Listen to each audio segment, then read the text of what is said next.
Mbera is a popular gospel song that describes the hustles and bustles of a young man in Uganda. In that song by Levikson and Morgan, one of the examples is a story of a young man called Kamya, who went through school, very brilliant guy, avoided all the temptations that our teachers and mothers usually ask us to avoid, excelled in his studies, and eventually got a degree, high on hopes that he would get a job.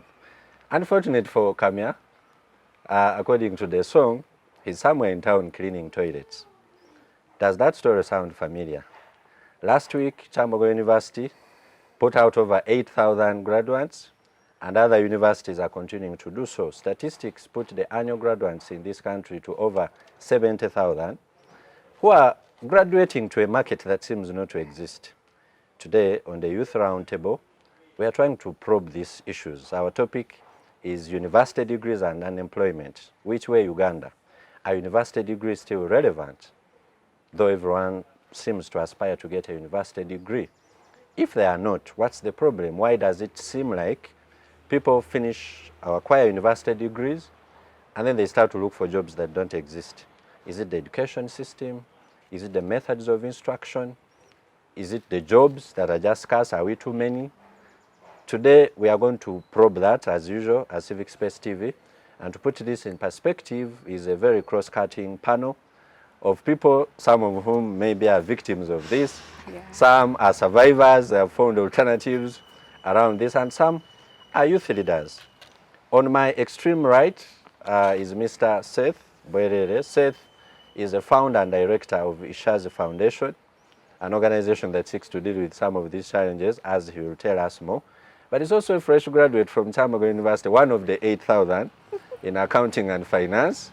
And so, Seith, we are happy to have you on the Youth Roundtable. It's my privilege to be with you people, and it's a pleasure. Yes, and right next to him is maybe a survivor of the challenges we are discussing. Mackie Asiimire is an entrepreneur who says she sells everything. Just show her the market and she'll get it to you, and she's big online, yeah, using new technologies. Asiimire is also a youth leader. She's the Secretary for Sports and Culture at the National Youth Council. We're excited to have you on the Youth Roundtable. Thank you so much, and I'm really humbled to be here today. Yes, and next to her is our resident panelist, Mr. Moses Kidega, a now familiar voice on this show. Kidega is the Secretary, Labor Affairs, I don't know which labor, at the National Youth Council. He's also going to help us, put perspective around these things. And just next to me, balancing the energy, is Joanna Atukunda.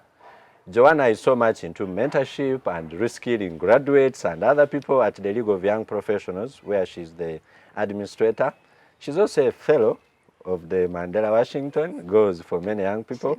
Joanna, you're welcome to the Youth Roundtable. Thank you so much, Matanda, and I'm really honored to be here.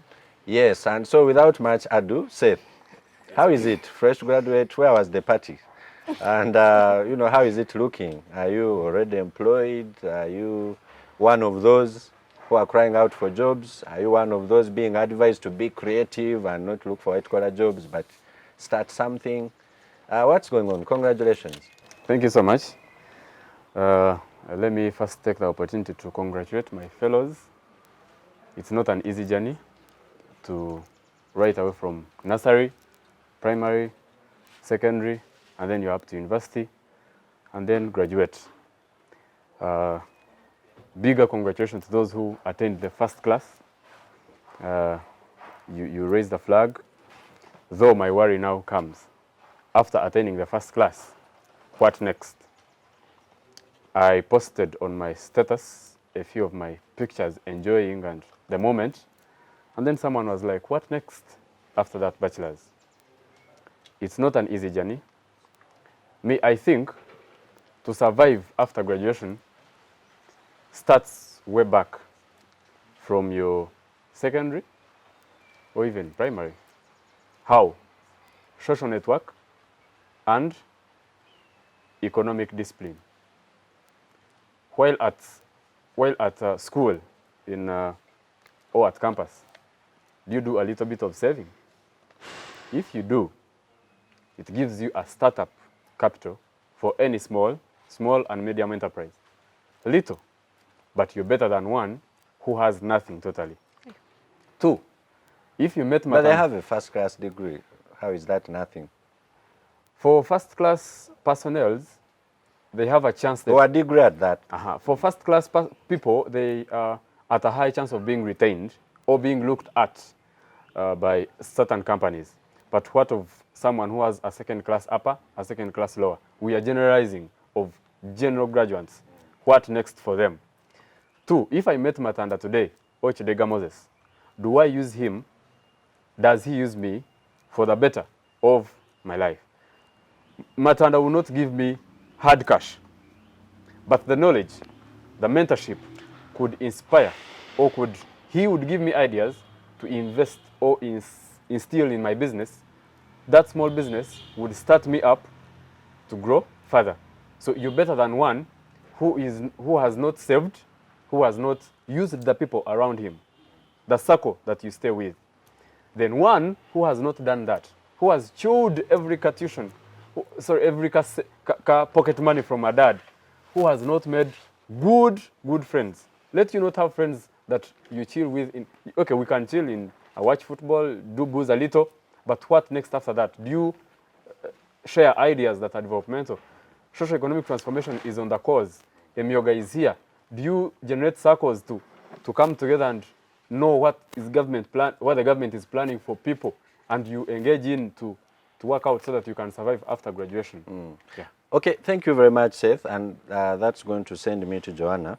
When you listen to Seith, he's sounding like a counselor, asking people to start small, save small, and when you listen to his diagnosis or recommendations, you realize they are all outside the degree. Yeah. And I'm just wondering why people did not study that in the first place, what he's now recommending. And also wondering, if we're asking what next, is this the time to ask that question? Why can't we ask this question when you're starting in P1? So what's the problem? Why are we recommending solutions outside the degree itself? Yeah. Well, what's the issue? Thank you so much, Matanda. Actually, that is exactly where I wanted to start from. That, yes, this education that was brought by a white man, and it seemed to have every solution to every background. Like, whichever background you come from, as long as you get the education, you will thrive, you will make it to this world. But also my question goes back to, when we are being sent to school, whoever asks, why am I being sent to school? You wake up, you're 4 years, go to kindergarten, start writing, start doing, like, everything is just imposed on you. At this level, you're going to study this. At baby class, those who got the opportunity to go through kindergarten, and then all this time you're asking yourself, why am I studying? No wonder we have kids who drop out of school and feel like, why was I studying? Because even the one who finished is there hustling. So it takes us back to, why do we do what we do? Yes, Uganda adopted the universal primary education from the Universal Human Rights Declaration, but what was the objective? If the objective was to make sure we have everyone learn how to read and write, what are we learning to write? What are we going to read? So the why question has not been answered in so many ways. That's why someone goes to campus recently, the mentorship classes we do at League of Young Professionals. We asked someone, she said she did software engineering at campus. So we asked her, what are you doing now? And she says, I am working with a different company and in operations. And we're saying, so what happened? I asked her, what happened to the course you studied? She's like, I don't even know why I studied it. I got the points and I went to school, I studied it, I finished. So there is no why question from right when we are young, because these small things that they teach us when we are young, don't play in the fire because it's going to burn you. Why don't we do the same for education? You're going to school because this is what you're going to get. And one thing I would like us to understand rather is, when you have a university degree, it's very easy for someone who has a PhD to tell you, now you're nowhere. Like, that's the first step. But it's very easy for us to say everything we are studying doesn't make sense, because we already know. When you already know something, and you try to find the value, sometimes it will look like, why did I study this? why did I study chemistry, for example? But someone down there who has not gotten the opportunity to study what you studied, they're saying, I wish I also knew how to argue about chemistry. I wish I also would know how to argue about this and this and that and the other. So at the end of the day, for them, when they feel like they failed at it and someone has attained it, now they know the why. But even those who have gone there, who have attained it, they never understand the why. So up to graduation time, no one understands why they went to school. That's why all of us in senior ones are looking at professional courses. I want to be a doctor, I want to be a lawyer, I want to be an accountant. And this is what our parents look at. Like, I wish I can get a doctor in my family. I wish I have an accountant. I wish I have an engineer. Why? Like, do you tell this child why you want to have, and why is it that you want a doctor and you never became one? Don't you think the why is obvious? I want to have an accountant or a lawyer because it is prestigious, because it earns money. These are obvious things. Do we have to? But at the end of the day, when they attain these degrees, then the same parents on graduation are saying, now this is done. Now the jobs. Yet when you were telling this child to do accountancy, accounting and finance, whatever, you were like telling them this is like an assured deal that you're going to get a job. But now you, the parent, the student, the teachers, the companies, everyone is saying, okay, now what next? So at the end of the day, we don't even have the assurance why we did the course. Because it's not an assured mark. Like we're not so certain of what is out there. Okay. So still we never answer the question why, because we are still in the space of it. So in short, our education does not have a philosophy. No. I'll throw that to Moses. Moses, the first two panelists are not being kind to the education system that I suppose has produced all of us here. Are we being pessimists and being unfair in our assessment of the education system? Because, well, like she said, it looks like it's only those who have the privilege to have the education that say it means nothing. Yeah. Those who have not got it know better that you actually need the education. And I'm wondering how education can be relevant in a society like ours, where actually education is still inaccessible to the majority of the people. And so much in this country is not done.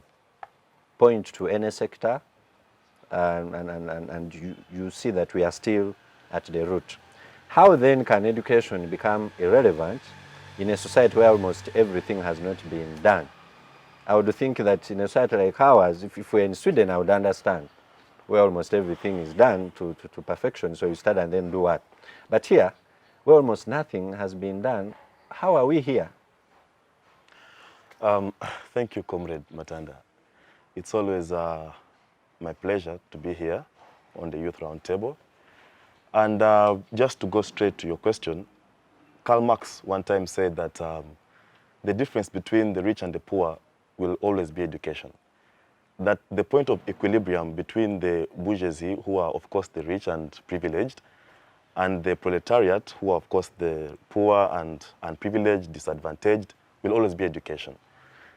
It offers even the poor person an opportunity to have an equilibrium of knowledge.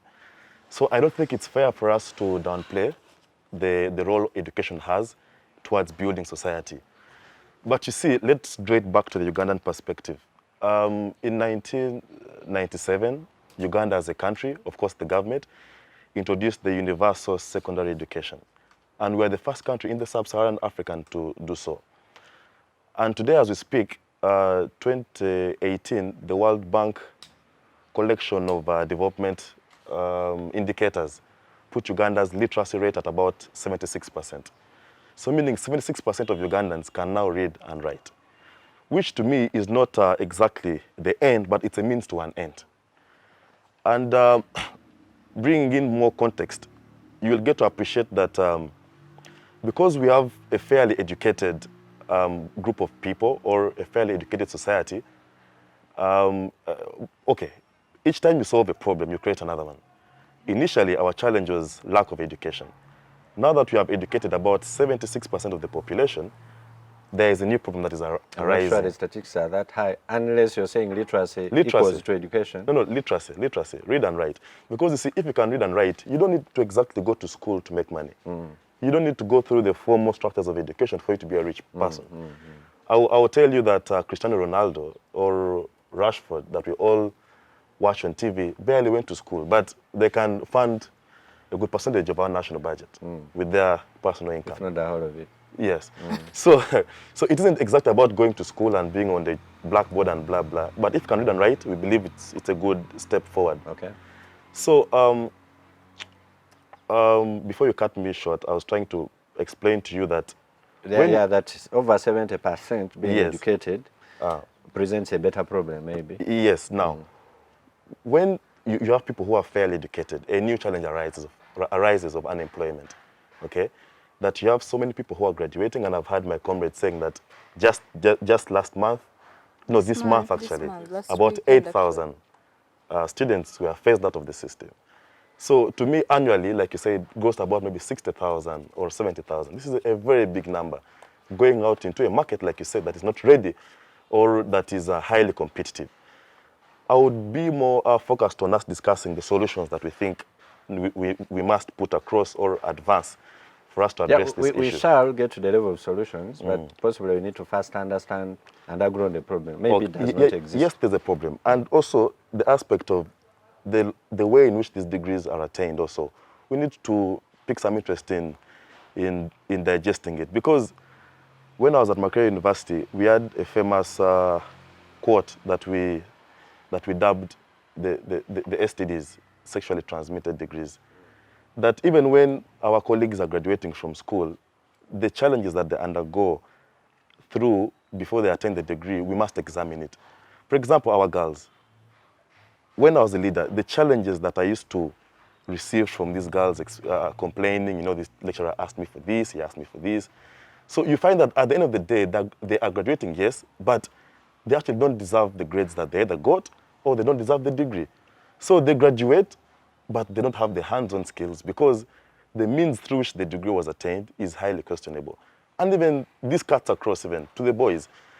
But even the challenges that we have in the education system. For example, I will insist on the girl child because they are more or less unprivileged compared to us. And of course, this is biologically.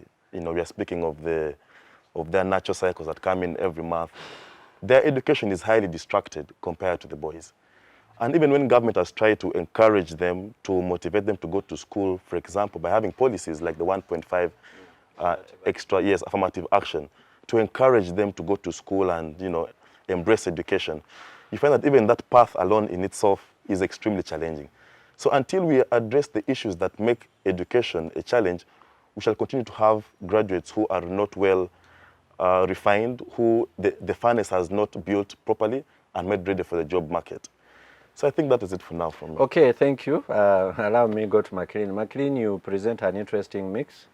On one hand, you're a graduate. On another, you are an entrepreneur. Further to the information you'll give us who trades in everything online. Maybe you'll give us better context around that. But you're also a youth leader and very curiously, the Secretary for Sports and Culture. Some people have presented things like sports and culture, he just mentioned Cristiano Ronaldo, as a solution, as a partnership, some of the things we are discussing. Or some people have even argued that the education system kills those talents as part of the problem. So I don't know who among those to start with, but possibly we can start from why you did not go so much into maybe looking for a job in line of what you studied, and then you decided to go for entrepreneurship, and maybe how it's going. Okay, thank you so much. Once again, I'm so humbled to be part of this panel finally. Yeah, so to go straight to the point, to your question, why I never went to the job for job hunting. What course do you study? Oh, I did business statistics from Mobs. Okay, yeah. So maybe not. So by the time I finished campus, like that was in second year when I realized, like, why am I actually doing this course? Because I was seeing my fellow graduates on the streets, like people had graduated 3 years back. And like, why am I actually wasting my time studying this course that doesn't have like the job opportunities like that told me, because when I was in Form 6 and people are giving you career guidance, you know, they sweet talk everything, assure you how immediately you'll get a job. But now these are people who have graduated like 3 years before you and they're still on the streets meandering. So from that period, I picked interest. Well, I had the interest before in how about I become a job creator or I employ myself instead of me suffering going on the streets. So I was lucky in my second year as appointed Vice Guild President. And to me, that was like a start for me. Where was this? Oh, moves Okay. still, yeah. Okay. So when they appointed me as Vice Guild President, those little allowances that I used to get, I started saving with a circle that was Lions League. All the money I got, I started saving it to see the life after campus. So yeah, unfortunately, I didn't graduate on time because in my final year, I had to get a retake somehow, somewhere. And in me struggling to actually graduate on time, now there comes like one of the lecturers trying to say, Maclean, you can do this, and you actually graduate. So that also discouraged me and demotivated me. I'm like, no, Maclean, I don't want to be in these positions of where I have to bench.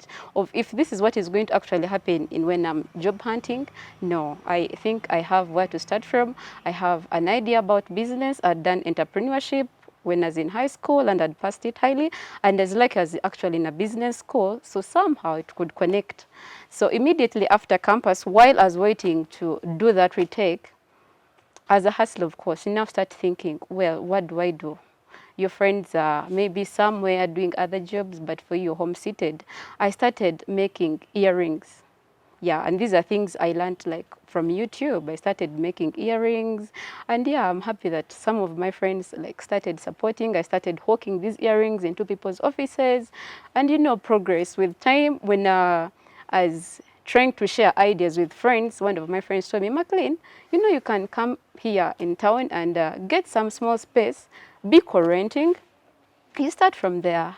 And I'm happy I took her idea because immediately I got part of my savings, started co-renting with someone, and I'm happy where I am because at least I see I'm progressing and I'm not like regretting why I really went into that. Yeah, I see I'm a little bit far much better than maybe people who opted for jobs because some of them are still on the streets. Okay, so Yeah. well, you're in business and you did mention that you did entrepreneurship and passed very highly and you are doing business. Yeah. We could then say the education has actually been relevant. Is that to say the people who are saying this education is not relevant maybe need to pay more attention? Okay, the education is relevant, but at the same time irrelevant, especially because most of the courses, because entrepreneurship is a new subject, was a new, I remember they introduced it when I was in like form 2. Yeah, so at least there they were able to say, oh, the future is for entrepreneurs. So they introduced that course. So our education is relevant, but at the same time irrelevant to those, some of the subjects that no longer make sense to us. So I would encourage the government to now look more into the new jobs that are available. Now let's maybe get some of that content yeah, you got now, on YouTube. yeah. To put Okay, it now in the let's take an curriculum. example of we have the fashion industry. It's still virgin, but there is no school where they teach fashion. We have creative arts. It's now a new market. As an entrepreneur, you may Yeah, want to enter that market and set yeah, up. it's a new market. It's still virgin, but you'll never see anywhere in schools them teaching them some of these things. Yeah, like you talked about, even sports. Like, yeah, we need sports academies, we need fashion schools, we need creative arts schools. So we need to tap into now most of these things that somehow we thought maybe, because when we were growing up, of course, you not tell someone about fashion. Fashion was for someone who has dropped out of school, but now we have professional fashionists, we have professional photographers, we have professional barbers. So now our education system needs to come to reality and know that these other courses, maybe their jobs are done. Now we need to introduce in new things that are on demand now. Okay, so Yeah. the education system needs to be moved to where the market is. Yeah. Sounds interesting. But back to you, Seith. It appears your idea of little savings and starting works after all. There's a testimony on the show. But I picked two very critical points in your submission. One, you talked about social capital, and then the other, you talked about some culture like saving and all that. And I'm wondering if that is that important, and now maybe it's confirmed, why is it not part of the mainstream curriculum? Is it that those who set the curriculum are unaware or they wish the country bad? Is it, where is the problem? Is it that maybe as students or student leaders or youth leaders, we have not brought this reality to the policy makers and policy implementers? Why are those things coming at the peripheral? And yet you seem to suggest they are the most important. Let me start from her submission. There's a question you asked. Is our education relevant? Yes, it is relevant, but at a little percentage. How I wish when you were growing up, Matanda, you break little trees and started making like maybe your toy cars, toy cars, anything, and then they're like, oh, this man would be an engineer, and you just focus on that. The education would be more relevant. Is it not too early? Than it is. Than it the is curiosity today. of children is, for example, drifts. For example, the cockroaches I studied in biology. What did it help me? Okay, you're talking about them here. If, secondly, our parents should also identify and know what we wish. Okay, anyway, wait, before we go to the second point, so your first point is that we need to identify people's strength and interests very early, as early as possible. Yes. Your second so point? If that curriculum is, if parents and the curriculum is favoring us, they see your strength and you're trained in that line, the curriculum would be more better than it is today, rather than studying biology, chemistry, what. Yeah. And then sometimes you even hate the things. Now I studied Swahili, I like Swahili, but you know. So the education curriculum is so important. It's so unfortunate that it's not a hands-on, what we call upon as youth, the education curriculum to be a hands-on curriculum, so that it could train us to be job creators, not job seekers. Because when we seek jobs, it's not becoming more relevant than it would be if it was training us to be job creators. Therefore, okay, Seith, I don't want you to get off the hook easily on that point. When you suggest that maybe if a child is, say, playing with toy cars, then ring a bell, that's an engineer. Don't you think you're limiting the options? Because almost every boy child does that. So will everyone become an engineer? And now I'm a moderator on this show, or in other parts I'm a lawyer. What would show when I was 3 that I'm likely to become a moderator? Maybe I was not even exposed to the idea that moderation exists. So don't you think by limiting the choices to some of those things, and bearing in mind that many of our parents are no experts in early childhood, development, and maybe we don't have the resources to deploy educationists to do that job, are you not just giving us a wish list? In How business, practical is this in business, there's what we call sole proprietorship. Why do you choose to be a sole proprietor? Why do you choose one business over the others? It's because you want to concentrate on that and be perfect in it more. Because when you get this side, you will, the Baganda say, bogobe nyingi zikuleka. So you chase one and perfect on that. That's my idea, that's my thinking. If you chase one thing, you would perfect in it better than when you chase many courses or many subjects that wouldn't be of help. For example, if you started as an economist, be strict that you would be more.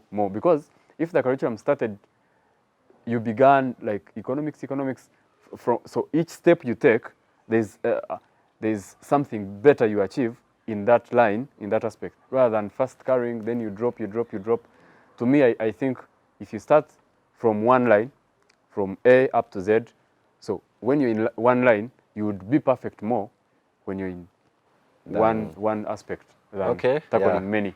Okay, the Uganda saying, you said, reminded me of a Ghanaian proverb that one who chases 2 rabbits catches none. But he's talking about choosing one thing and sticking to it. And I want to believe for a child now, he's addressing the parents, maybe to choose for the child. I don't know how Some people may react to that. But I know that you're an admin of an organization that does mentorship. And mentorship moves hand in hand with apprenticeship. And in this country, recently I read a shocking statistic somewhere that the Indian community in Uganda contributes over 60% of our revenue. It's a very, they are less than 70,000. And I was curious to find out why. And some of the things they're very big on is apprenticeship. And so where is the room for mentorship and apprenticeship? If my parents were cattle keepers or coffee growers or business people in Chikubo, where is the room for mentorship and apprenticeship? Is it not there? And if it is there, why are we not seeing successive generations that perform better than Their parents. their parents? Because possibly they have technology to their advantage and all these things. So if you could just put it in perspective, mentorship and apprenticeship, where is it and where is its role in this? So thank you so much for the question, Matanda. Before we get to that, I want to take us a little back to what he said. When he says in entrepreneurship, there is sole proprietorship. First of all, for you to get that one thing to focus on means you have a number of them, and then you choose which one works best for you. And this also applies back to our education system. Because if you're going to say that as soon as the child is born and you see them doing this, then you automatically know that maybe they want to be engineers or they want to be this and that and the other. So you don't give them a chance to explore and realize where their strengths are. If I'm to give an example of myself, I used to love singing when I was young. And I did music as a subject in high school for 6 years, by the way. And at some point, my family thought that, they actually didn't think they knew I was going to do MDD at campus. But within me, yet when we were filling those forms of senior one, I'd actually put I wanted to be a doctor. And it's something that I did not change my mind about. And I loved biology, by the way, until the playfulness juggled in as well. And then Senior I three. didn't, yes, and then Stereo. and then I didn't perform the science as well. But even when I reached campus and I decided to do a course, I would say social work, but more of social sciences, because my career is in women health, reproductive health. And now I even had to work in a hospital for my internship. It came to a point that by the time I finished Form 6, I didn't want anything to do with music. I didn't want. It didn't matter how good I was with my vocals and everything. I just didn't want to do it. So it means that had my parents put me in a music academy for some time, there is a movie I watched where this kid was always, every time they put her together, like to just concentrate, she couldn't, until sometime when they realized actually this kid loves noise, so she can do music. You understand? So, and it was after some time of putting Which is her, organized yes, noise. Yes, putting her everywhere, and it doesn't work. So this goes back to our education system. Yes, you can say that, for example, if studying cockroaches and frogs in biology, what did it help me? It gave you an opportunity to choose where your strengths were. So when you say because a child is playing with cars, they are supposed to go to an engineering school, I think for me, that is failing to give this child an opportunity to explore themselves. Whatever we are doing now is because we have discovered ourselves over time. And then when I think if we did that because I want us to acknowledge that all our parents in Uganda want their children to be doctors, to be accountants, to be lawyers, to be all sorts of professional courses. And if they all pushed them to that, we are going to have a generation of desperate people. We are going to have a generation of indecisive youths who don't know what they want, because I was pushed to a music school, but I think agriculture is better. But let me leave agriculture. I must say that for me, practical subjects in agriculture, art, music, I loved every practical subject. I would go to the home economics lab and I would cook, and food and nutrition teacher would say, Joanna, why didn't you come to the FN class? And then the music chair is like, she's actually doing better the other side. And agriculture, it's not that I was failing agriculture, but at the end of the day, I had to realize where exactly I fall. So for me, I think the allowance for everyone to study everything gives us an opportunity to, at the end of the day, get the sole proprietorship Sample of what, space. yeah, the sample space, Okay. or where to choose what we want to do. And then he talked about the affirmative action on one of the programs, some of these things that are being put up, affirmative action, and then I'm talking about, okay, affirmative action comes at university. The girl starts the monthly periods at 9 years. Now, the generation now starts at 9 years. So if the affirmative action is getting 1.5 points when you're going to university, but all this while, how is she surviving? So is she actually going to reach the university? So the points are for survivors. The points are for survivors, Okay. who will say, my parent could afford to keep me in school all this while, even when I started. I mean, now we're having a lot of districts registering 500 plus girls getting pregnant at 10. One actually has gotten pregnant twice, the other lockdown and this lockdown. So will she ever reach the affirmative action? If at all, because now the father is going to say, whoever impregnated you should marry you.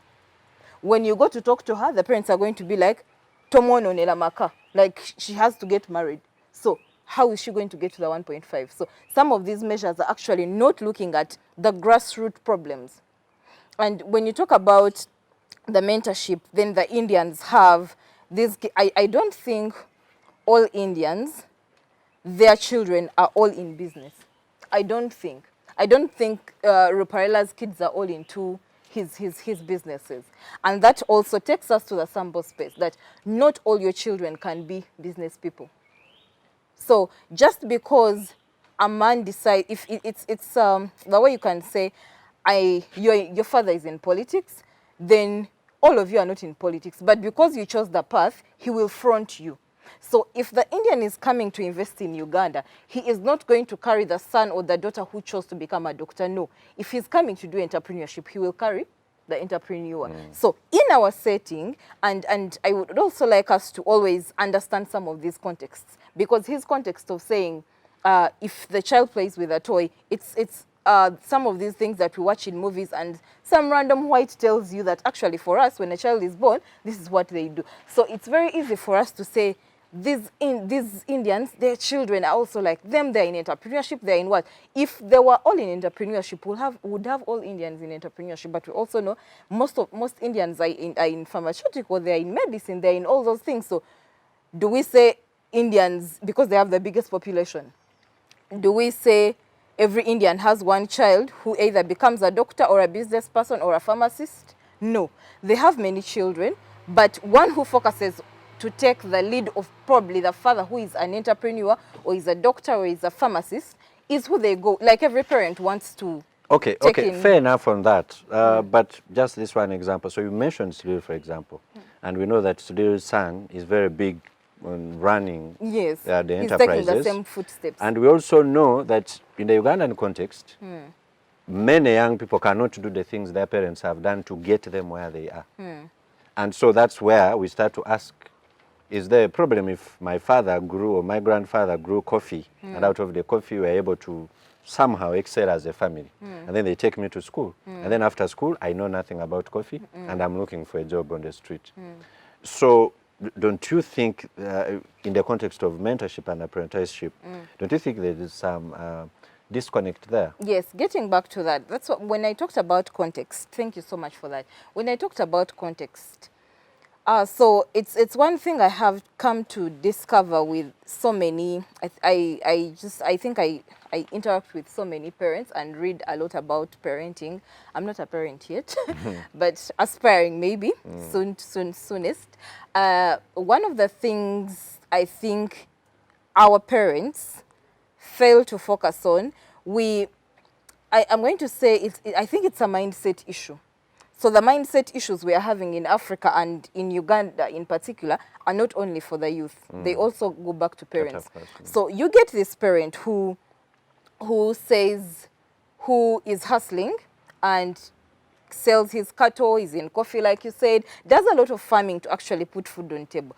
But this parent feels like, because he has some little money and he belongs to the middle income, their child should not be dirty like them. We have that mentality in Uganda of feeling like, the parents in Uganda, because I suffered, my child should not suffer. But what you're calling suffering is what got the food on table, is what got the school fees paid. So where exactly are you picking this notion to say my child should not suffer growing coffee when I'm making money out of it? And this also brings us to how parents, I think we discussed it informally, how parents want their children to be stars without doing the same.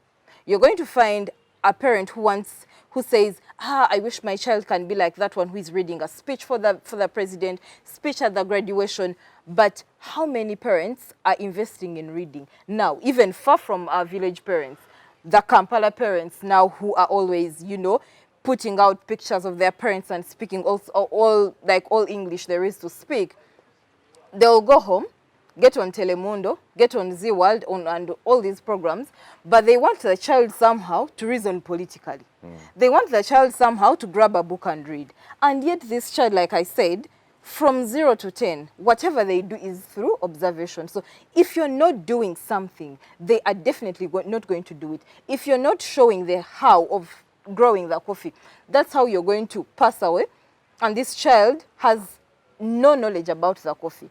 Because I believe if you have 4 children and at least you try to put all of them in the garden, at least one will pick interest. And even when they don't, they will have knowledge about it. I might not have the interest, but I have the knowledge. Those are two different things. But now we do not want our children to get dirty because we got dirty. I don't want my child to get in a taxi because I got in a taxi. But you got to where you were.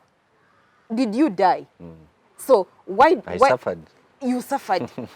What is suffering in any way? Okay, if suffering is you going to your garden, if suffering is you getting in a taxi, if suffering is you waking up to hustle to see food on table, because this child, you're not sure the education you're giving them is actually doing justice to their future. Okay, thank you. You got me there. I almost lost track of my time. But allow me to go to Moses. For all intents and purposes, you're a policy maker in this country as a Secretary, Labour Affairs at the National Youth Council. And Seith here, and almost the entire panel seems to heap a lot of blame on the policy making. There are disconnects that we are discussing. And I posed the question to Seith. He technically avoided it, but maybe since you're from that angle of policy making, where is the problem? McLean says we need to move the education to the market. Seith says almost the same thing. Joanna identifies almost the same gaps. Where are the policymakers? Is it that they don't see these things? Is it that they don't wish us well? Maybe I should ask you, is it that you people at the National Youth Council don't see these things? Because it looks like it's logical, common sense. Why have we not done this for the last 62 years that on this show we started on a note of blaming the colonialists for bringing this education that's not helping us 57 years later? Wow, thank you, comrade. It's a very lengthy question, but yes, I'll try to answer it. Before I even go into the aspect of policy, you see, I subscribe or lean more to the communist or socialist ideas of building society. And communists believe that family is the primitive construct of any society. That if you are to build a society, we must build the family first. And unfortunately for us here in Africa, or in Uganda exactly, we have more broken families than families that are together. That's why you see in Europe, the price for divorce is very high. They tell you that if you divorce your wife, you will lose half of your property. So because they understand how important family is in terms of building a child and in terms of building an entire nation. So I think it's important for us to understand that some of these challenges are very deeply rooted into our societies. Even the teenage pregnancies that she's talking about can be solved at a family level. Because if you have a parent that wakes up every morning at 6, they're out of the house, they come back at 10 p.m., they barely have an opportunity to nurture this child. So it's a matter of choice. They have to put bread on the table, don't they? Yeah, and that goes back to the bigger issues we have as a country, as a society. that someone has to work extremely hard and extra hours. But you see, it is also very, very unlikely to find that both the mother and the father are having extremely long hours of work. That's why I was saying that if you have a family that is very jointed, if the mother is away, the father is around, okay? So you end up nurturing a family that understands what they have to do. And it is from the aspect of family that I want to appreciate his point of view. Because if you have a parent or if you have parents who are available, you know, they are seeing you grow. Okay, if at 3 years your interest was maybe in a car, and maybe that wasn't your exact calling, then maybe at 5 they will notice that, oh, he actually loves maybe medicine. Now saluting. Exactly. So the proximity, how close they are, will enable them monitor you for a long time. So that even when you're having the options that she's speaking about, today you're portraying interest in farming, tomorrow you're showing interest in pharmaceuticals, the time they have with you will enable them to appreciate and identify you eventually along the way. Then back to the education system. I think what we are trying to say is we must liberalize the education system, that we must transition from the traditional way of looking at things and open up. Let the education system open up and not be rigid. I think in a nutshell, in what aspects? Because I can tell you that our education system is one of the most liberal in the world. There are all sorts of private schools, academies. Oh, okay, you can look at it, now this liberal argument, you can look at it from your perspective, but also from the perspective of the curriculum. Okay. Maybe we need to liberalize the curriculum, make it open, okay? Without standards? No, of course with standards, with checks and balances, but liberalize it, open it up so that a child can choose what they wish to do at whatever stage. That, for example, for me to graduate from primary 7, I don't exactly need to have studied science or maybe English. I mean, open it up. Let me choose what I want to do as early as maybe primary 5, not me waiting, because, for example, where I went to, in senior 1, I had 24 subjects, which were compulsory. Okay, so how am I going to manage that? Yeah, but if you open up and said, okay, even at senior 1, you can choose to do 2 subjects, and you specialize in them for the rest of your 6 years. I think you would eventually develop as someone who is passionate about what they're doing and appreciates what is required to get the job done. Sure, so, the students are very happy to hear that. You have their votes. So I think liberalizing the education sector is one way we need to look at how we can resolve this issue. But like I also said, the policies might not be exactly bad, but how do you implement the policies that are, for example, good? I don't think, because she mentioned the 1.5 affirmative action, we cannot support you at every level. Yeah, but if we have hanged a price at the end of the journey, it will encourage you to walk the struggles between your maybe nursery school until senior 6. Government cannot be there to offer you affirmative action at P7 so that you can finish your primary education, and again offer you.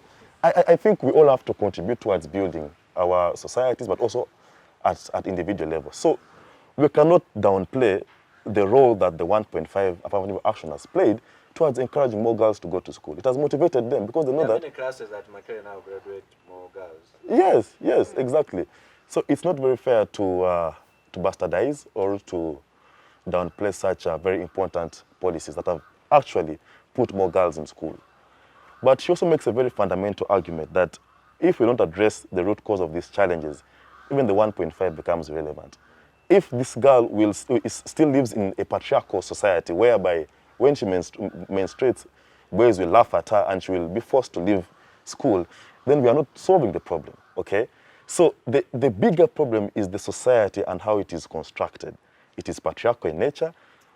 We discourage girls from going to school, even when we are trying to encourage them in terms of policy. The society and how it is built up will still be a great barrier towards seeing this girl go to school. But also the boy child that is overworked at home.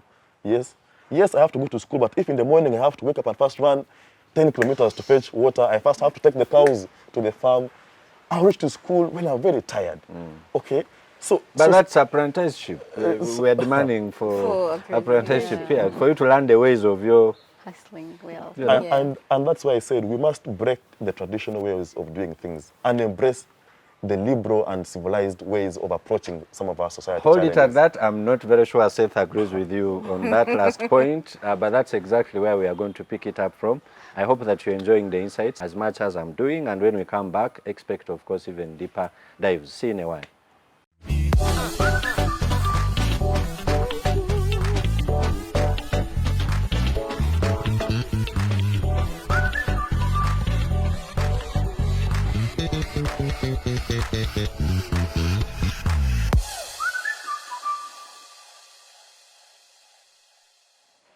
Okay, welcome back from the breather.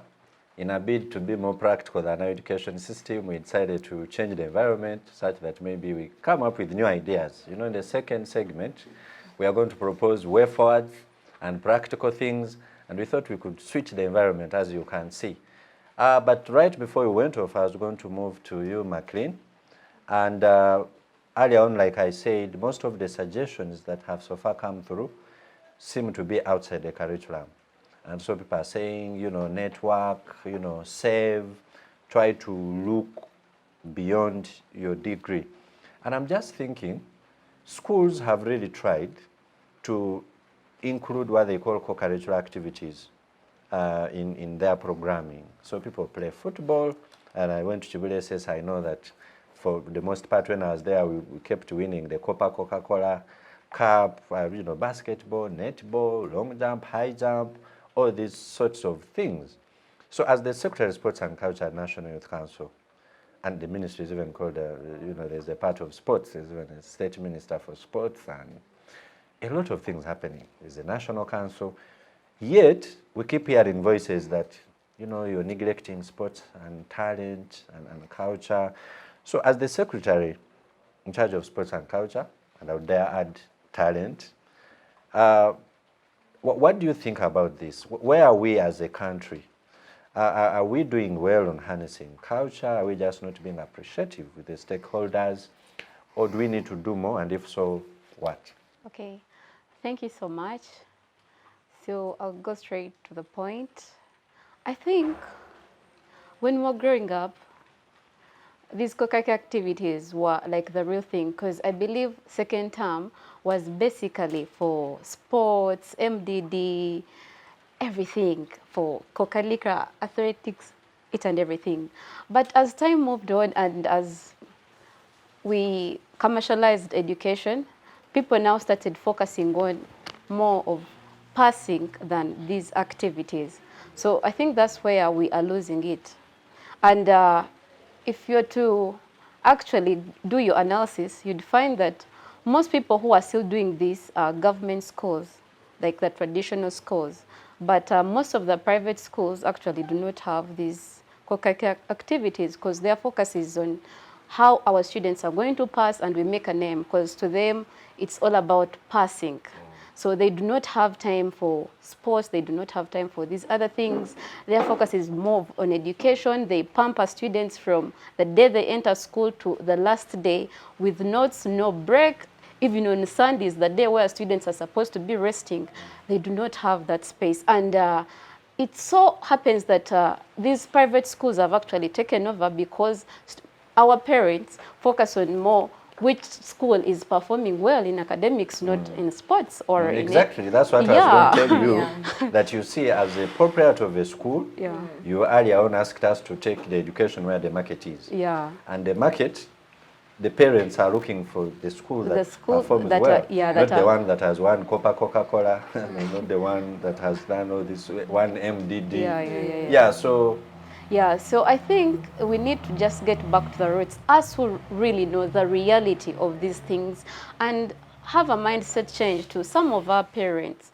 Tell them that it's not all about the books. You can actually be an average student and even perform better in your sports, because we now see people who have taken Uganda to, like, who have sold Uganda because of their talents. We have, like, the recently concluded Olympics. These guys are there because of their talent. So we need to now get back to reality and try to tell our parents that it's not all about academics. You can have your kid do this and also participate in these co-curricular activities and also invest in them. Even our private schools, because those are the schools most that don't invest much time in that. We need to tell them that kids need to actually discover themselves. Because if you keep pampering the kid with books all the time, you beat them because they've scored badly, and you do not give this kid a chance to know what their other talent is, then by the time they get maybe to the university, they're already tired of books. Like, all they need is that breathing space. And when they get to university, they are lost somehow. You get, the morale is not there. Yet I believe if you give these kids like time to discover themselves, maybe I may be a great footballer when I'm really bad at academics, and football can take me somewhere else. So we need to be diverse, and we need to change the mindset of our parents, because it is us that have gone through these systems. It is us facing these systems. So if we don't come up to now like advocate and teach these people that still have the same mindset, then it is us killing the next generation. So I think it is us to be the voices of such people who are still there, and they need us, because at least for us, we've gone through them, we've experienced them, and we're still facing those real challenges. Okay, so I'm wondering, you see, when you say that most schools focus mostly on passing exams, and I know that our education system is so much into literacy and numeracy, I would imagine that the products of our education system are very good at the clerical work and all that. But I also hear complaints from so many people that the graduates nowadays, even just writing a letter, they struggle, even just putting together a CV or presenting themselves, that there is a struggle. So what you're saying is being emphasized, it appears is also not emphasized. So, you know, where we, what exactly are we emphasizing? You see, when you force me to do something, I may not actually like be the best at it, but I'll look for other alternative means to pass that exam. Because we all know, we've been to school, most people cheat to just pass. Like, I don't care, because what matters are the end results. I don't care how I do this thing, but as long as I pass the exam. Some people even buy these degrees. All you need is to just appear as a first class. And then when we graduate, now reality hits you well that, oh, I actually don't know how to do this. Actually don't know. Because let's take an example of you're doing internship, then they tell you to do a report. There's so many people who are doing for us these reports. Because all you need are marks. You don't care how you attain these marks, but all you need are marks. And why? Because we are more focused on the end result of passing, but not what we are attaining, the skills that we are getting. And also, let me take like an example of going back to high school. We are more of theory than practical. Like, we focus more on theories than the real skills that we need. Even at university, to me, I would think, and I would suggest that a third-year student really shouldn't, like, they are 80% of last year, final year, should be more of field work than sitting in class and, lecturing me, because you've been giving me notes since Form 1, Form 6 I'm in notes, first year I'm in notes, second year I'm in notes. So when will I get time to apply these theories that you're teaching me? So to me, I would think, and I would really encourage that maybe in final years, should be more practical. If you're doing business start, you go out there and do your research. Yeah, do business proposals. If you're a lawyer, be somewhere like attending these kids, because they even give us limited time for internship. And even these internships where we go, you know what interns do. You're basically cleaning, serving your bosses. You're not gaining anything from such internships. Yet they're the things that are supposed to be helping you attain what? Like, gain some experience, some exposure on how things are done, how your course is applicable.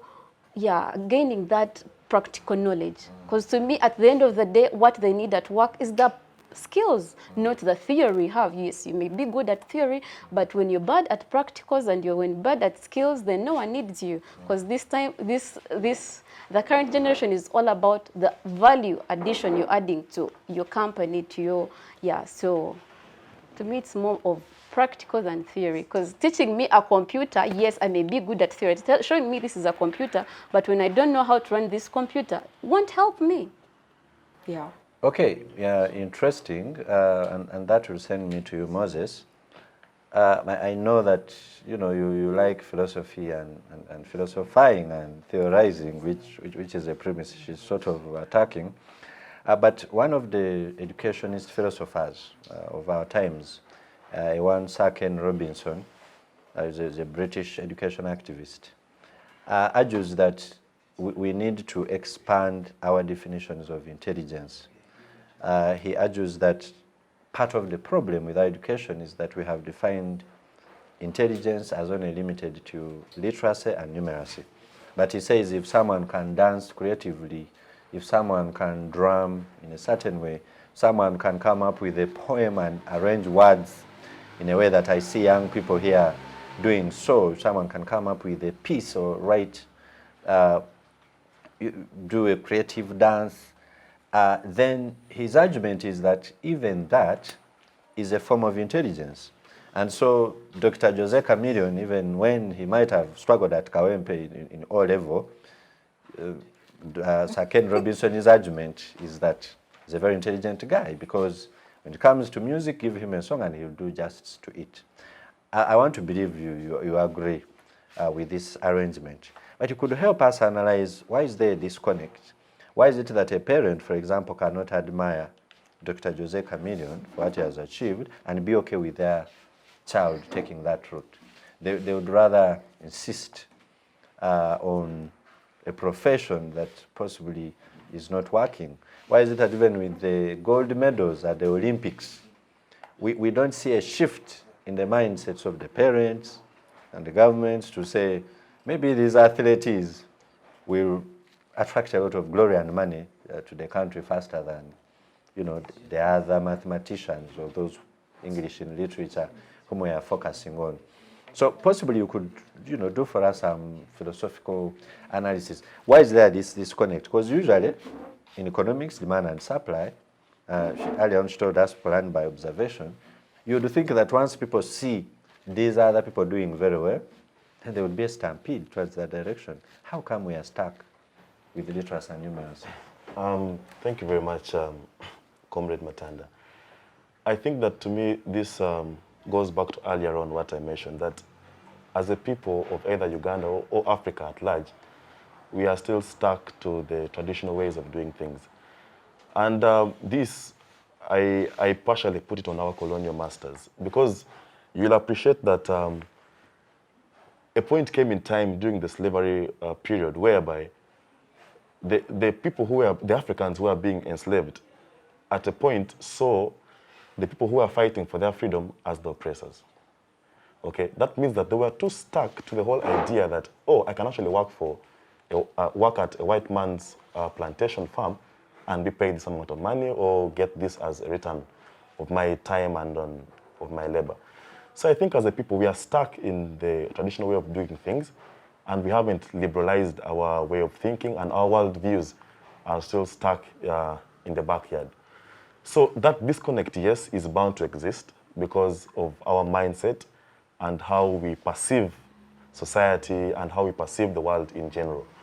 But you see, Matanda, someone like you cannot have views that are compared to our parents, because you've had the opportunity not only to read about the success stories of Ronaldo or of all these people who are in the creative industry, but you've gone ahead to travel and to witness all this. So you're more exposed. Earlier on you mentioned that Joanna has been to the Mandela Fellowship. So it means she has not only heard about how developed countries progress, but she has had the opportunity to see. So unlike our parents, who all they've seen is our kings and our chiefdoms, and that is how they grew up. So their mindset is still stuck to that very backward way of looking at things. So the indifference there is bound to exist between how we perceive things versus how our parents perceive them. But also it is our responsibility, now that we are all here, to discuss and see how best do we transform the mindsets of our parents to make them appreciate that even the liberal ways of doing things are actually okay. I am one of those people who believe that Kagame is a modern caliber of a leader, because he's a president who will invest in a lot of taxpayers' money to have Arsenal as a country visit Rwanda on their shirt. Now, a traditional African leader is not going to do that, because they're like, come on, what is football? Okay, but because Kagame has had the opportunity to study abroad, he has liberalized his way of thinking. His worldviews are different.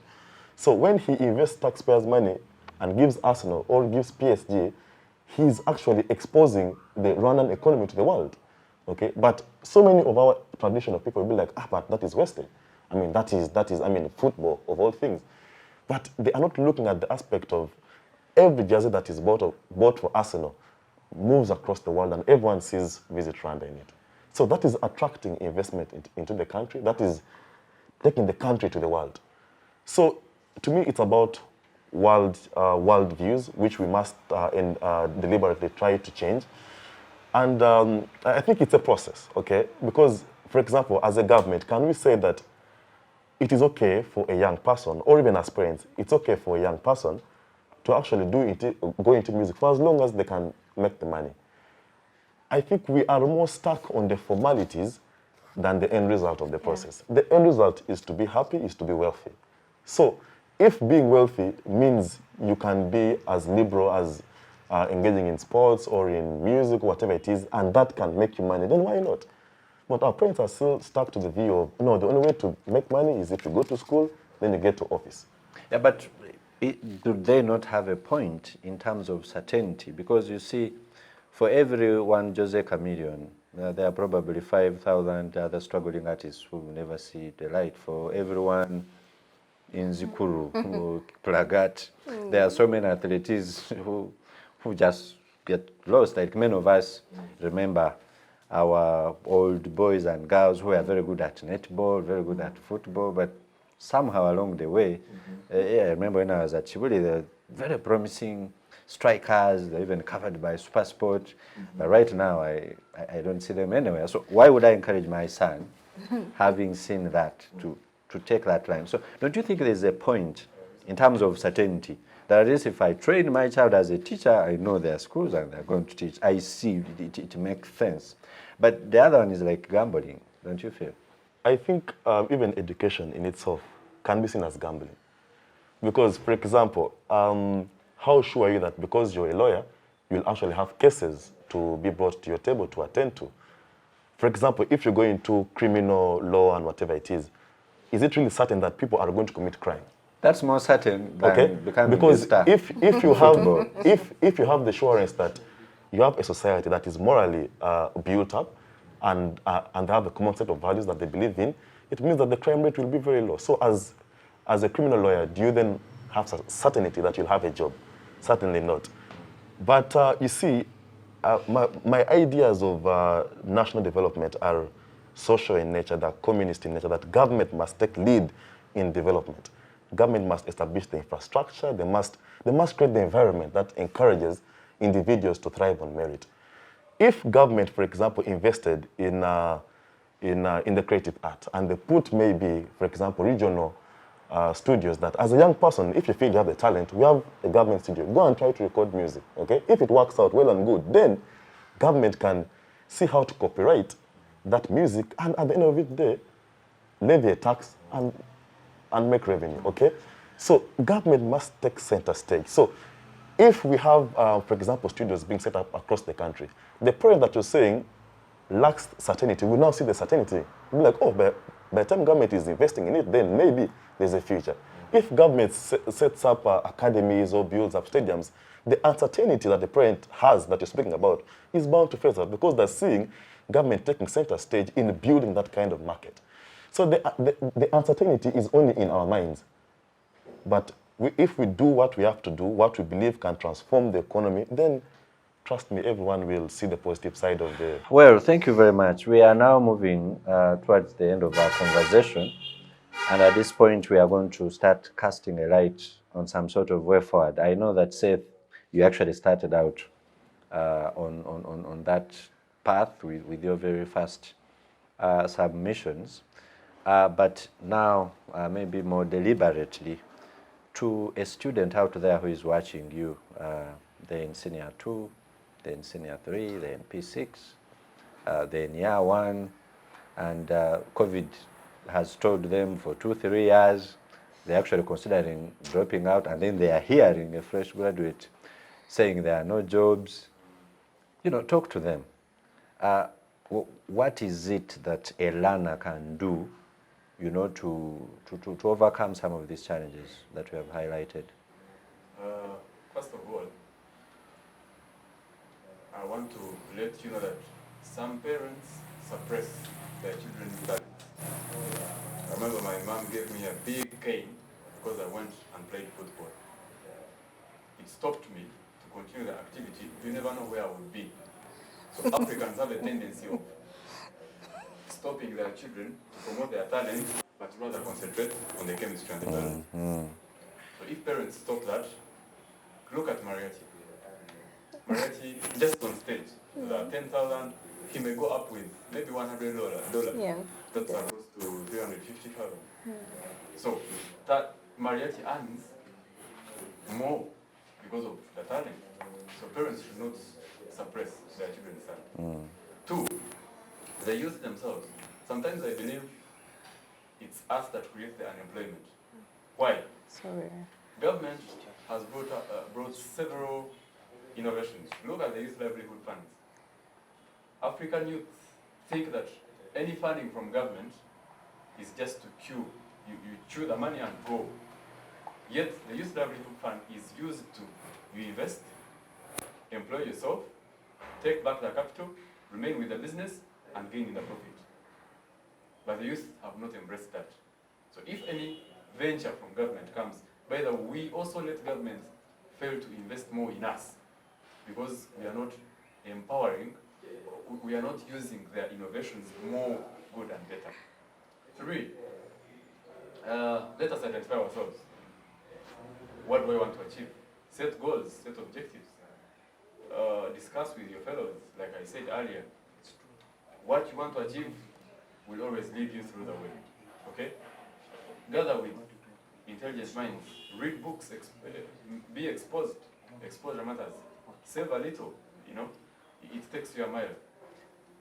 Four, associate with people that you see will take you to another level. Because you staying in your room and watching TV and being on WhatsApp and media won't make any hope. Volunteer. I started volunteering with the DSU Bank. Currently speaking, I'm the digital ambassador at Kidega branch here. It's me who is in control of onboarding people on online banking. How did it start? It started from research methods, course unit. They gave me a topic, researched about the banking perception in Chirua district. When I presented the research proposal to the lecturer was like, do you have any manager who is your friend? I took it to Dave Duamono. Good thanks to him, I will never forget that man. I'm in the banking section because of that man. So when he saw that, he said, oh, you're good. And currently, it started from volunteering. I volunteered, and I'm now paid a little. I'm better than many. Just graduated, but you already have what to do. Started from volunteering. Sounds like a plan. You start small, and then grow big in future. So sometimes it's we who create the unemployment. Yeah. Move the idea. Do not have an idea and keep it yourself. Share it with Moses. Share it with Matanda. You never know. He may have the capital. You may have the idea. Come together. United we stand. Okay, that's interesting coming from you. I know that Ugandans like going solo. And earlier on when you asked us to go into sole proprietorship, I thought you were feeding into that. But I like that you have, you know, now moved to a level of partnerships. McLean, you of course already showed us the way by how you did it, but maybe now more deliberately speak to these fresh graduates on, now I have a degree, turns out it's not as useful as I hoped. Unlike you who found out when you were in year 2 and saved, me, I blew all my money, I chopped the little I had. What can I do? Do I go back to school? What do I do? Where do I start? After season. Well, to me, I believe it's never too late. Yeah, you can start from where you are. So, because no one is perfect, we all commit the mistakes. And it's very important for us to learn the mistakes. So, if you've graduated and now you realize that, oh, the world is actually different, then it's important for you to be humble. Yeah, be humble, and whatever opportunity that is presented to you, please pick it up. No, usually most graduates have this attitude of, oh, I'm a graduate, so how will they see me do this? The world is not there to watch you. The world is only interested in you when you're successful. So as of now, please, all that is important is take that little opportunity that is presented to you. Use it. Use it to build yourself, and be humble. Respect the people around you. Learn. Stop engaging in silly fights because you've seen the other person do this and you also think you can do it. We are all not the same because God created us differently and we are blessed differently. So it's very important to start where you are. Welcome whatever is presented to you, learn from it, and use it to build yourself. Yeah, so to me, it's never too late. Start from where you are and be humble. Okay, Yeah. interesting. I used to find it very hypocritical and disturbing for society to put me through the education system and make sure along the way I don't start anything or digress. And then after I graduate, they're like, no, be creative, start Yeah. something, open a chapati store. And I'm like, really? Why didn't you tell me that? Yeah, I know. Years ago, yeah, It's but really turns out maybe there's discouraging. nothing to do. We just have to, Yeah, because fold our that's now sleeves. the reality. Yeah, Yeah. that we are presented with. Yes, Moses, I still keep bringing this thing of policy back to you. Yeah, because I know that you occupy a very serious leadership position in the country. For a technocrat out there who is listening and who is always trying to review the curriculum and people don't appreciate, they think that it has stayed the same, whereas not. If I'm a head teacher somewhere, a director of studies, and I really, really want my students to get something out of this education, I'm a dean of students, I'm a proprietor of a school, talk to me. What are those things I can do in the circumstances to produce better products? Thank you. I want to submit from two perspectives. First of all is that what I think needs to be done is that, because we have discussed more on the end of the students, you've gone to school but the jobs are not there. But how about the role of government? I think whereas we are advising our graduates and our students, we also need to advise government on what to do. And here's what I think. Because I believe that people are continuously going to go into education.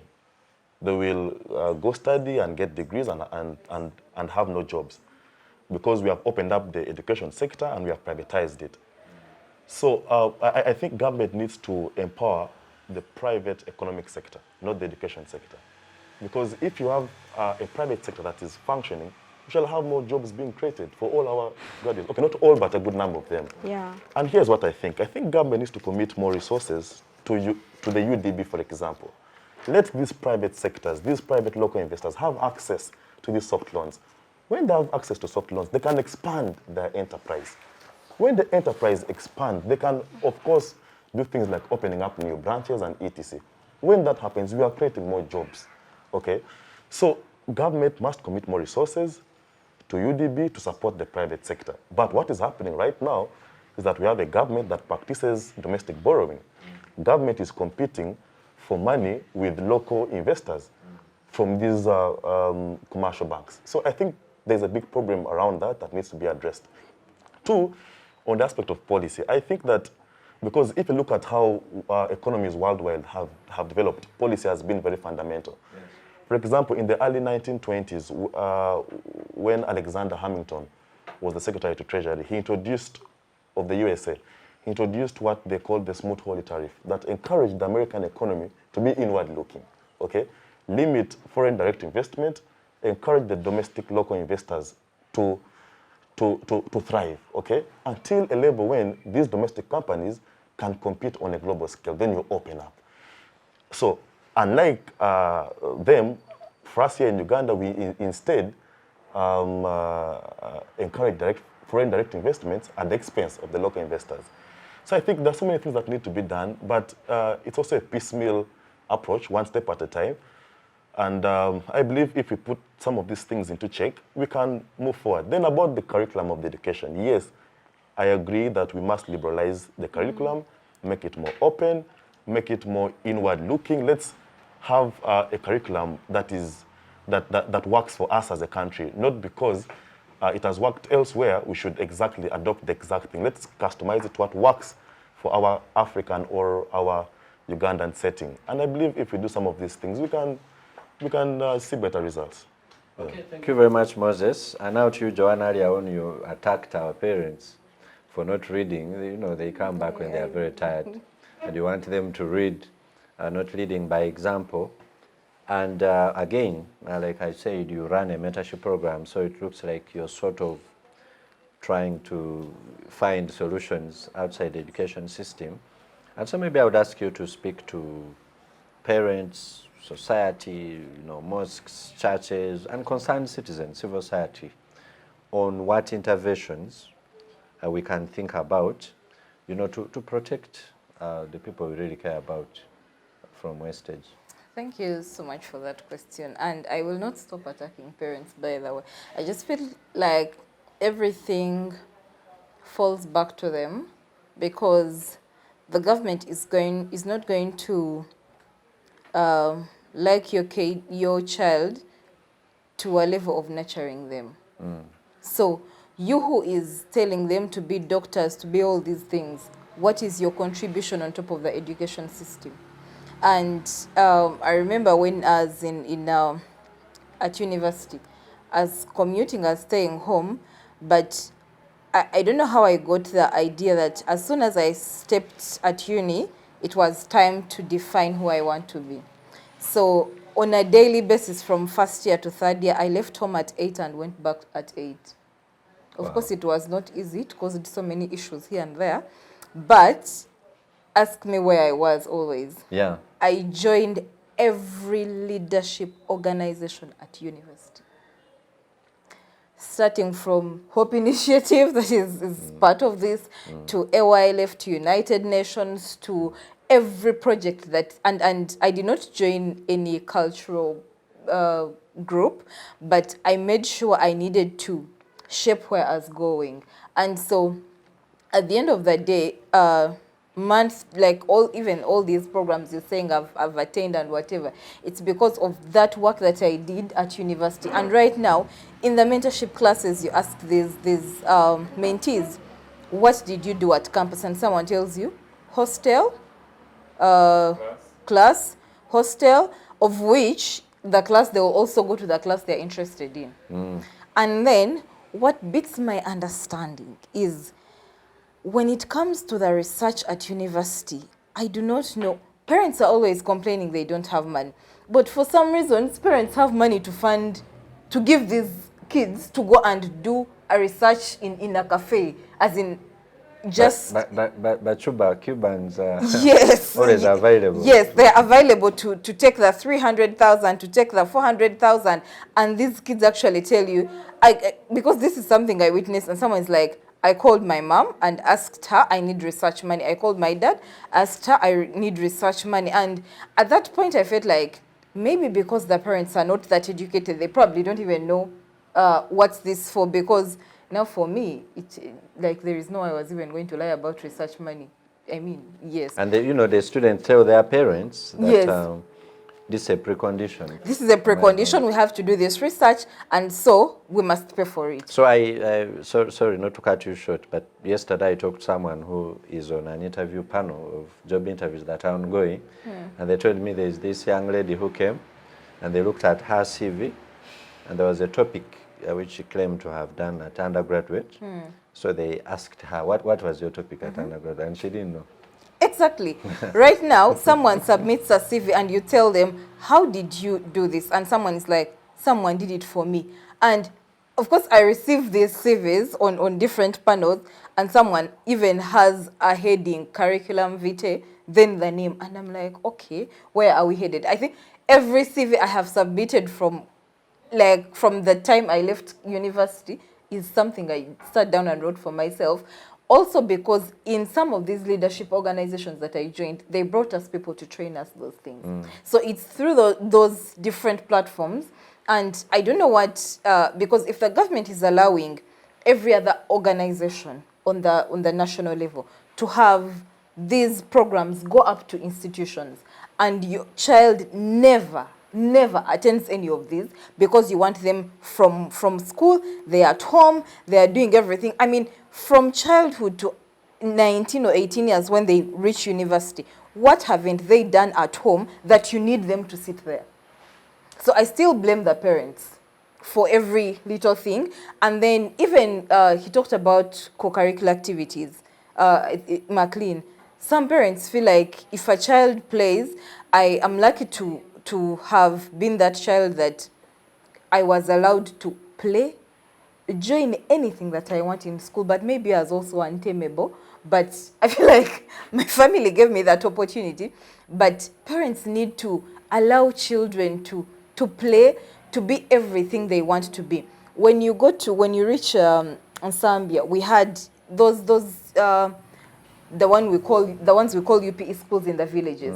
They had a lot of handiwork where kids would learn how to make baskets, make all sorts of handiwork from the natural resources around. When you reach Gaba, when you reach Zambia, there is that place where they make very nice craft things. And guess what? These whites are coming and buying them at dollars and dollars of money. Who is making them? That child, that boy that stopped in P6, but somehow the school they went to, they learned this handiwork. And these are the people who are actually making the money. Now you with your degree, you get out of your cheap car, get out there to want to buy this craft. Yes, you actually, yes, no, because we try to, earlier on we talked about, I talked about how we get in the middle class income and then think we've made it all. We don't want our children to play in the dust. We don't want them to play even the list of the things that we played when we were young. And so this boy who can't even speak clear English is telling you this basket is 300,000, and you who thinks you have your degree, you cannot afford it. And a muzungu from somewhere is buying it. Guess who made it? The boy you left in your village. And where do you think he's taking that money? He's also taking to educate his kids, to better his family. So I think parents are doing a very big disservice to their generation. And I also don't stop blaming the students. But I feel like a lot of this is because parents are trying to be more white than they should be. And yeah, well, Moses is inviting us to get this civilized and abandon. No, we cannot abandon the old thinking, because now even the classrooms that we are looking for in international schools are making our children doze. Yes, you may need to understand. I think it was last year when some program from the US was encouraging students having both options of studying inside the classroom and outside the classroom to study the environment and do that. But for us, we want to adopt everything and leave nothing for, yes, and not even culture, but to, I mean, don't just take everything, copy and paste, and you leave out things that help you. Because, like I said, these people who are making crafts are selling them to these same people who are telling you your child only needs to sit in class, play with a toy car, and someone else there who is probably fixing a toy car in the village will come and be able to fix their lives when they reach in the city. And then parents are also failing to teach small skills to these kids. For some reasons, they think the kids' lives are going to rotate around TV, noodles, coffee in a machine. No, that's not. Life is a jungle. And when we must all fight to get through it. But this finally, and we are really out of time, but I'm just wondering, TV, noodles, which percentage of Ugandans are living this life you're describing? Don't you think this is a very small class? Most of the middle income families are actually making it look like their kids should not learn certain skills because the world is developing. And the way they are perceiving this development is different from the reality. Thank you very much. Now, finally, among the stakeholders I described, you know, when you read the history of education in Uganda, it actually started with missionaries or mission schools. And I'm just wondering, you know, where is the role of the church and the mosque and, you know, that sector and the cultural institutions? So the cultural institutions and the church, first of all, who forms the church? Our same parents and us. And now, the same people who are in the church, of course, the church has a very big role to play because it is what the church says that actually these parents take. But at the end of the day, and so these church leaders are the same people from society. So if I'm saying our parents, I'm including the church leaders because they are also parents. That saves us time. And you now allow me, just because I wanted to give a round of like parting shots. So I don't know whether what you want to say is response, okay? We could have that. Yes, you had called me out regarding what I had mentioned earlier. Yes. And I think it's imperative that I offer clarity. Please. What I said and meant was that our parents need to abandon the rigid way of looking at things, that the only way to succeed in life is to go to school, wear a coat, and then go to an office and work and etc. But rather open up to more liberal opportunities, like the creative industry, like the sport arena, among others. But also it's important for us to adopt what we can adopt from the Western world that works for us and leave what we think cannot work for us to them. So it's about coexistence, learning from one another and building the world together. Okay, thank you very much. You have been a wonderful panel, and we are now going to have a round of what you'd call closing remarks or a parting shot. It's part of our culture here. In this segment, feel free to say anything, of course, relevant to the conversation. Sometimes it goes as far as thanking the crew or bringing out something you think was important. You had prepared to say maybe, but has not come out. Yeah, such that we bring this conversation to an end. And I'm going to start here this time around. Yeah. Okay. Yeah. So, thank you so much, Matanda, and thank you, Civic Space, for organizing this and the entire crew. And so my last remarks would be that everyone has a role to play. But as we are playing these roles, I would ask us as the young people who are graduating, because we are the victims at the end of the day, our parents, whatever decisions they make, we are going to be the victims. We need to learn where the world is taking us and pick what is for us. And then for the parents, it's high time you come back and understand the context of things so you can make better decisions when it comes to the education.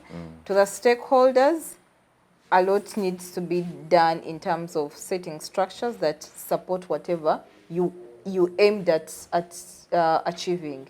Yes, and thank you so much. I think at the end of the day, we should be, because when you're 18 years, you really can decide what to do with yourself according to the law.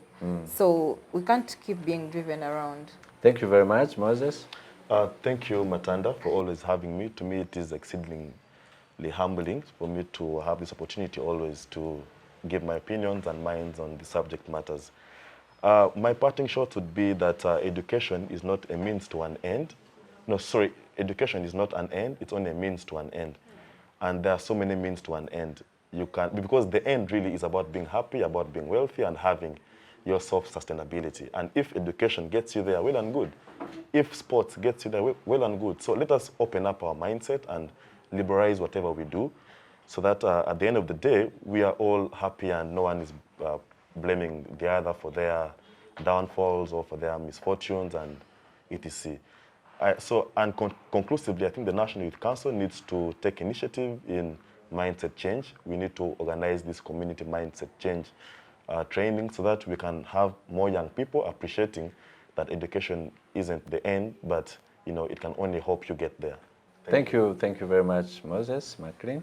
Yeah, thank you so much, Matanda, for the invite, and thank you to our press for this, and to all my fellow panelists today. So to me, I will end with a quote by Martin Luther King, that the function of education is teach one to think critically and intensively. So it's up to us to use whatever space we have to make the best out of it, because I believe we still have so many opportunities that are untapped into. So it's up to us to tap into these opportunities and create the best environment that we would wish our maybe next generation to live in. Powerful. Our fresh graduate, you have the honor of having the last shot, not only a parting shot, but the last shot. First credit goes to you, Matanda, for inviting me here. This is my first time to be on this show. Civic Space TV, I salute you so much for this initiative, so that the youth can have always a way to speak to issues of national importance. To the youth, I want you to know that the employment space is small, yet we are many. But what makes you stand out is your mental capability. Think of something that puts you ahead of others. You'll be identified definitely when you space yourself, be creative, trust me, you'll be so much attracted. To the parents, I've always said this and I'll forever say it. Back then in our culture, a child belonged to the entire community. But God forbid something happens to you to Matanda, the neighbors will celebrate. Why do you celebrate really? Because someone's child has not become successful. Instead of you joining together, bring that career guidance that you used to give. Because if I become well, I will be a support to your grandchild. Do not pray that I be bad. I don't become successful. Guide me, mentor me. When I become better in this country, you never know the people I will pull. Because strong people pull others up, they don't let them down. For God and my country. I thank you. Wow, thank you very much. Like I said, you have been a wonderful panel, and I hope to see you again, and we hope to tap into your spheres of influence. And to you, our viewers, I hope that you have learned as much as I have learned. The reason why we have this conversation is because we know that there's always room for employment, improvement rather. And Sir Ken Robinson, who is, I think, one of the foremost activists on education, says, maybe not every child needs to go to school, or maybe not now. This all sends us to keep asking the questions and thinking, how do we make this better? But we have got all the pieces of advice for parents, for you the students, for you the graduates, for the stakeholders at different levels of government and school ownership and teachers. So I will not dilute it with anything, but only ask you to keep stuck with Civic Space TV. As usual, every week, we bring you a weekly dose of sense from the young people of Uganda. I know that as they were discussing, maybe you got angry, maybe you got excited. Put those thoughts on Twitter, put those thoughts on YouTube. Let us know how we can make this better. And in the end, we believe that we can build a better country for us all. Till next time, see you.